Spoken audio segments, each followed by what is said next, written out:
24 counting day magic June 4 ചൊവ്വാഴ്ച രാവിലെ 5 മണി മുതൽ. പൂനെയിൽ 17-കാരൻ മദ്യപിച്ച് രണ്ടുപേരെ വാഹനമിടിച്ച് കൊലപ്പെടുത്തിയ കേസിൽ പോലീസ് അന്വേഷണത്തിൽ തൃപ്തിയുണ്ടെന്ന് കൊല്ലപ്പെട്ട അശ്വിനി കോഷ്ടയുടെ പിതാവ് സുരേഷ് കോഷ്ട 24-നോട് പറഞ്ഞു. തുടക്കത്തിൽ കേസ് അട്ടിമറിക്കാൻ നല്ല ശ്രമം നടന്നു. പ്രായപൂർത്തിയാകാത്ത ആളെന്ന ഇളവ് ഒരിക്കലും ഇയാൾക്ക് നൽകരുതെന്ന് സുരേഷ് കോഷ്ട പറയുന്നു.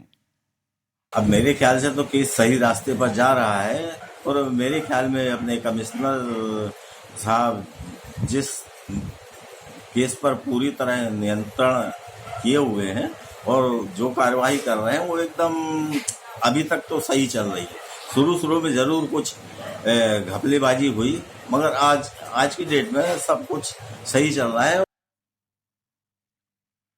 ഇനി നമുക്കൊരു ഇടവേള പോകണം.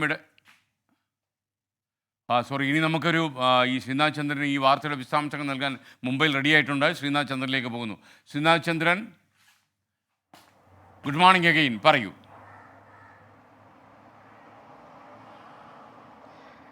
SKN ഇപ്പോൾ കേട്ടത് അശ്വിനി കോഷ്ടയുടെ അച്ഛനാണ്. അതായത് ഈ പൂനെയിൽ 17-കാരൻ വാഹനമിടിച്ച് കൊലപ്പെടുത്തിയ രണ്ടുപേരിൽ ഒരാൾ അശ്വിനിയും അനീസ് എന്നീ രണ്ടുപേരാണ് കൊല്ലപ്പെട്ടത്. 24 വയസ്സാണ്, IT ജോലിയിലാണ്.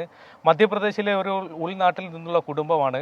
വലിയ പ്രതീക്ഷയോടെ പൂനെയിലേക്ക് വിട്ട മകളെയാണ് പിന്നീട് ചേതനേറ്റ ശരീരമായി തിരിച്ചു വാങ്ങേണ്ടി അച്ഛന് വന്നത്.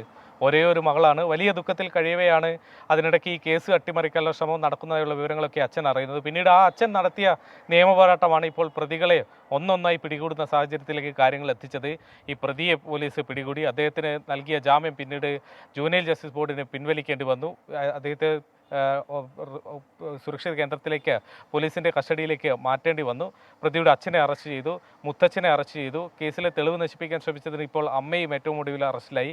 രക്തസാമ്പിൾ മാറ്റിയതിന് 2 ഡോക്ടർമാർ. അങ്ങനെ ഈ കേസിലെ ഈ തെളിവ് നശിപ്പിക്കാൻ ശ്രമിച്ചവർ, ഈ കേസ് അട്ടിമറിക്കാൻ ശ്രമിച്ചവർ, പണം കൊണ്ട് നിയമത്തെ അട്ടിമറിക്കാൻ ശ്രമിച്ചവർ ഓരോരുത്തരെയും അറസ്റ്റിലാകുമ്പോൾ വലിയ തൃപ്തി അന്വേഷണത്തിൽ ഇപ്പോൾ അച്ഛൻ രേഖപ്പെടുത്തുകയാണ്. തുടക്കത്തിൽ പോലീസ് അന്വേഷണത്തിൽ ഒരു തീരുമാനമാകില്ല എന്ന് തോന്നിയത് കൊണ്ട് CBI അന്വേഷണം എന്നൊരു ആവശ്യത്തിലേക്ക് കുടുംബം പോയിരുന്നു.